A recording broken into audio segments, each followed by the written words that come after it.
Chào mừng các bạn đã quay trở lại với chuyên mục Crypto 24 giờ, nơi cập nhật những tin tức mới nhất về thị trường tiền mã hóa, từ đó giúp các bạn có một cách nhìn đa chiều hơn về thị trường. Như thường lệ thì bản tin sẽ được phát sóng vào lúc 8 giờ sáng từ thứ Hai đến thứ Sáu hàng tuần trên kênh Crypto News. Chương trình ngày hôm nay sẽ có các nội dung đáng chú ý như sau. Ông trùm rửa tiền Bitcoin bị dẫn độ sang Mỹ sau 5 năm kiện tụng.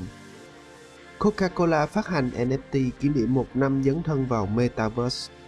Và tiếp theo sẽ là phần tin chi tiết của ngày hôm nay. Ông trùm rửa tiền Bitcoin bị dẫn độ sang Mỹ sau 5 năm kiện tụng. Nhân vật từng gây xôn xao cộng đồng tiền mã hóa trước đây, Alexander Vinich được cho là đã bị dẫn độ đến Mỹ để đối mặt với nhiều cáo buộc liên quan đến rửa tiền.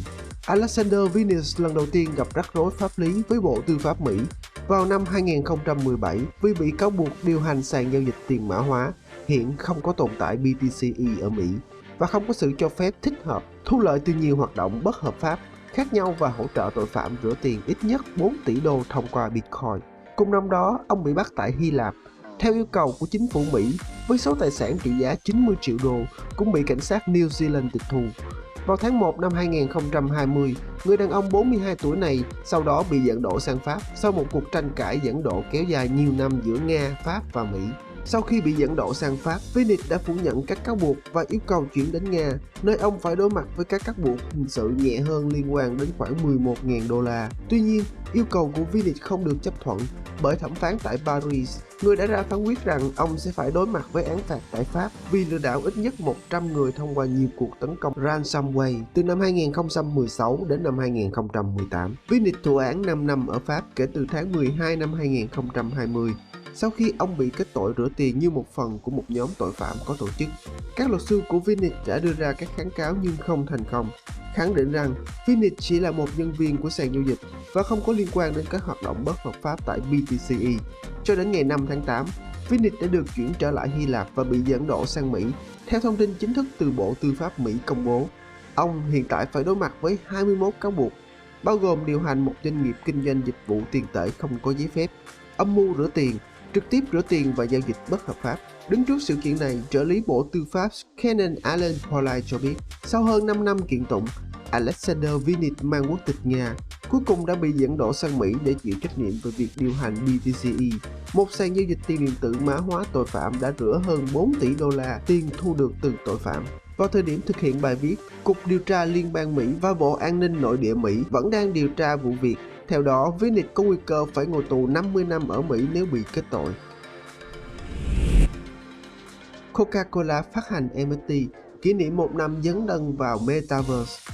Để kỷ niệm 1 năm chinh phục Metaverse, Coca-Cola đã cho ra mắt bộ sưu tập NFT vào ngày hữu nghị quốc tế 30 tháng 7 năm 2022.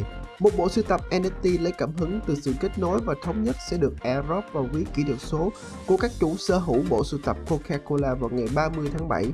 Người nhận sau đó có thể chia sẻ bộ sưu tập ngày quốc tế tình bạn này với bạn bè để xây dựng cộng đồng fans hâm mộ của thương hiệu trên blockchain.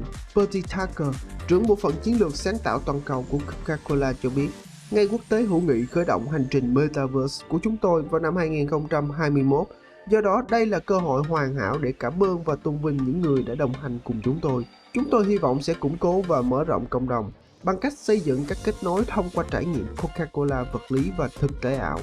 Về sau, chủ sở hữu bộ sưu tập kỹ thuật số có quyền truy cập vào các phần thưởng và đặc quyền, bao gồm trải nghiệm vô Coca Studio, các sự kiện chơi game và quyền truy cập sớm vào các buổi ra mắt sản phẩm phiên bản giới hạn của Coca-Cola Creation. Coca-Cola sẽ tiếp tục thúc đẩy nhiều bước tiến quan trọng trong Metaverse đến hết năm 2022. Gần đây sẽ là kế hoạch cho ngày lễ Halloween tháng 10 và ngày quốc tế độc thân tháng 11.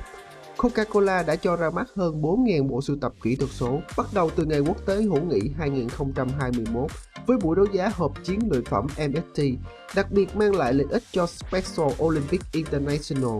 Kể từ đó, thương hiệu đã phát hành thêm nhiều bộ sưu tập kỹ thuật số phiên bản giới hạn khác. Điển hình là vào dịp kỷ niệm International Burger Day và International Pride Day, hay bắt tay với nhà thiết kế mốt Nam Phi nổi tiếng trong series NFT Pride Collection, tôn vinh cộng đồng LGBTQ mới đây. Bản tin tới đây là kết thúc. Cảm ơn các bạn đã chú ý lắng nghe và theo dõi. Hẹn gặp lại các bạn trong những bản tin tiếp theo.